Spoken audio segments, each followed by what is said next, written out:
સ્વાગત છે તમારું આજના વિડીયોમાં। આપણે વાત કરવાના છીએ પ્રધાનમંત્રી કિસાન સન્માન નિધિ યોજના અંતર્ગત મળનાર 22મા હપ્તા વિશે। આ વિડીયોમાં હું તમને માહિતી આપીશ કે 22મો હપ્તો ખેડૂતોના ખાતામાં ક્યારે જમા કરવામાં આવશે।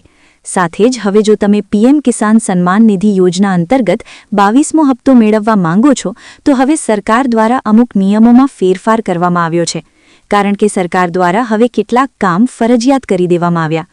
આ કામ જો તમે પૂરા નહીં કરો તો તમને પ્રધાનમંત્રી કિસાન સન્માન નિધિ યોજનાનો 22મો હપ્તો નહીં મળે। ચાલો તો વિડીયોની શરૂઆત કરીએ, પણ એ પહેલાં જો તમે અમારી ચેનલ પર પહેલીવાર આવ્યા હો તો ચેનલને સબસ્ક્રાઇબ કરી લો અને વિડીયોને લાઇક કરવાનું ભૂલશો નહીં। તો દોસ્તો, સૌથી પહેલાં આ વિડીયોમાં આપણે વાત કરીશું કે પ્રધાનમંત્રી કિસાન સન્માન નિધિ યોજના અંતર્ગત 22મો હપ્તો ખેડૂતોના ખાતામાં ક્યારે જમા થશે। વર્ષ 2026ની શરૂઆત સાથે જ દેશભરના કરોડો ખેડૂતોની નજર હવે પ્રધાનમંત્રી કિસાન સન્માન નિધિ યોજનાના આગામી હપ્તા પર મંડાયેલી છે। મોંઘવારીના આ સમયમાં ખેતીના નાના મોટા ખર્ચાઓ પહોંચી વળવા માટે સરકાર દ્વારા આપવામાં આવતી ₹2000ની આર્થિક મદદ ખેડૂતો માટે ખરેખર સંજીવની સમાન છે। પરંતુ દોસ્તો, આ વખતે લાખો ખેડૂતો માટે થોડા ચિંતાજનક સમાચાર સામે આવી રહ્યા છે, કારણ કે જો તમે સરકાર દ્વારા નક્કી કરાયેલા કેટલાક મહત્વના કામ સમયસર પૂર્ણ નહીં કરો તો તમારો 22મો હપ્તો અટકી પણ શકે છે। તો આખરે એ કયા કામ છે, 22મો હપ્તો ક્યારે આવી શકે છે અને કોને મળશે કોને નહીં, આ બધું જાણવા માટે વિડીયોને અંત સુધી ધ્યાનથી જુઓ, કારણ કે સરકારના નવા નિયમોનું પાલન ન કરનાર લાભાર્થીઓના ખાતામાં 22મો હપ્તો જમા થવામાં મુશ્કેલી આવી શકે છે। દોસ્તો, આ વખતે સરકારે નિયમોમાં ખાસી કડકાઈ દાખવી છે। અત્યાર સુધી માત્ર કેવાયસી પૂર્ણ હોય તો કામ ચાલતું હતું, પરંતુ હવે એટલું પૂરતું નથી। હવે સરકાર દ્વારા ખેડૂતો માટે યુનિક ફાર્મર આઈડી હોવું ફરજિયાત બનાવી દેવામાં આવ્યું છે। ફાર્મર આઈડી એટલે શું? આ ખેડૂતોની એક ડિજિટલ ઓળખ છે, જેમાં ખેડૂતોની જમીનની માહિતી, વાવેતરનો રેકોર્ડ અને આવક સંબંધિત વિગતો સરકાર પાસે ડિજિટલી રીતે નોંધાયેલી રહે છે।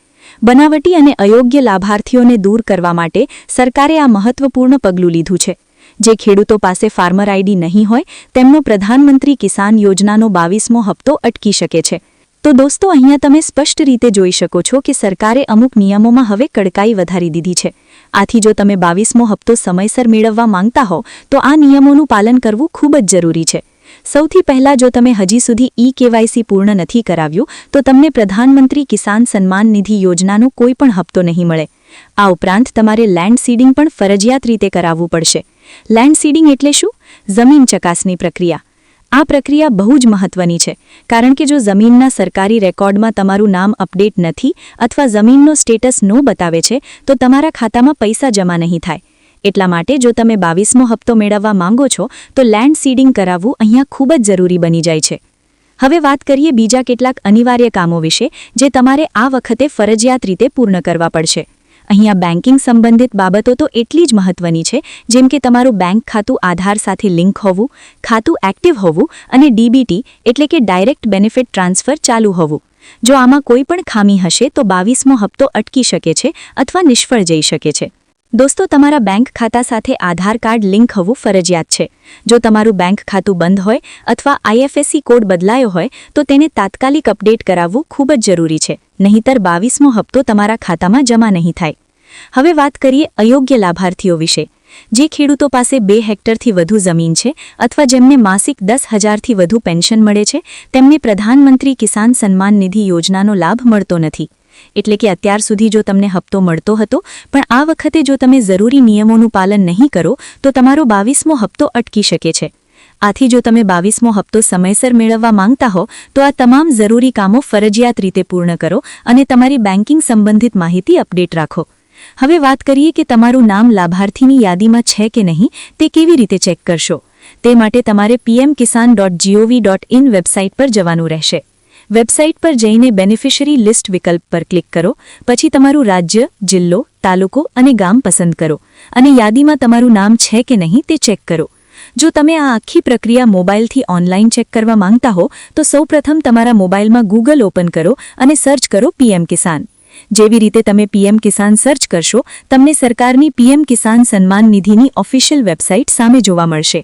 તે વેબસાઇટ પર ક્લિક કરતાં જ પીએમ કિસાનની ઓફિશિયલ સાઇટ તમારી સામે ઓપન થઈ જશે અહીંથી તમે સરળતાથી ચેક કરી શકો છો કે લાભાર્થીની યાદીમાં તમારું નામ છે કે નહીં. આ આખી પ્રક્રિયા સ્ટેપ બાય સ્ટેપ સમજાવતો વિડિયો નીચે ડિસ્ક્રિપ્શનમાં આપેલો છે, ત્યાં જઈને તમે ચોક્કસ જોઈ શકો છો. હવે વાત કરીએ 22મા હપ્તાની સંભવિત તારીખ વિશે. દોસ્તો, ખેડૂતોના મનમાં સૌથી મોટો સવાલ એ જ છે કે ખાતામાં પૈસા ક્યારે આવશે. અત્યાર સુધી સરકાર તરફથી 22મા હપ્તાની કોઈ સત્તાવાર તારીખ જાહેર કરવામાં આવી નથી. પરંતુ જો આપણે યોજનાના અગાઉના ઇતિહાસ અને 4 મહિનાની ચૂકવણી સાયકલને ધ્યાનમાં લઈએ તો નિષ્ણાંતો માને છે કે ફેબ્રુઆરી 2026માં 22મો હપ્તો ખેડૂતોના ખાતામાં ટ્રાન્સફર થઈ શકે છે. સામાન્ય રીતે પીએમ કિસાન યોજનાનો હપ્તો જાન્યુઆરીના અંતમાં અથવા ફેબ્રુઆરી-માર્ચ દરમિયાન ખેડૂતોના ખાતામાં જમા થતો આવ્યો છે. આ ઉપરાંત 1 ફેબ્રુઆરી 2026 રોજ કેન્દ્ર સરકારનું બજેટ જાહેર થવાનું છે અને મીડિયા રિપોર્ટ્સ મુજબ એવી સંભાવના વ્યક્ત કરવામાં આવી રહી છે કે બજેટ પહેલા પણ 22મો હપ્તો ખેડૂતોના ખાતામાં જમા થઈ શકે છે. તો દોસ્તો, આ વિડીયોમાં મેં તમને સંપૂર્ણ માહિતી આપી કે જે ખેડૂતો અત્યાર સુધી પીએમ કિસાન યોજના અંતર્ગત હપ્તો મેળવી રહ્યા હતા તેમને હવે ખાસ ધ્યાન આપવાની જરૂર છે, કારણ કે સરકારે યોજનાના નિયમોમાં કેટલાક મહત્વના સુધારા કર્યા છે અને અમુક કામ હવે ફરજિયાત બનાવી દેવામાં આવ્યા છે.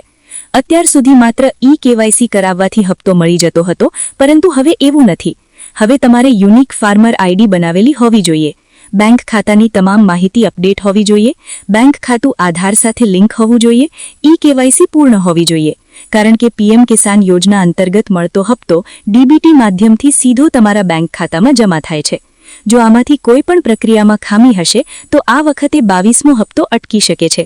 આ સાથે આ વિડીયોમાં મેં તમને માહિતી આપી કે 22મો હપ્તો ખેડૂતોના ખાતામાં ક્યારે આવી શકે છે અને અનુમાન મુજબ જાન્યુઆરીના અંતમાં અથવા ફેબ્રુઆરીના પ્રથમ અઠવાડિયામાં આ રકમ જમા થઈ શકે છે.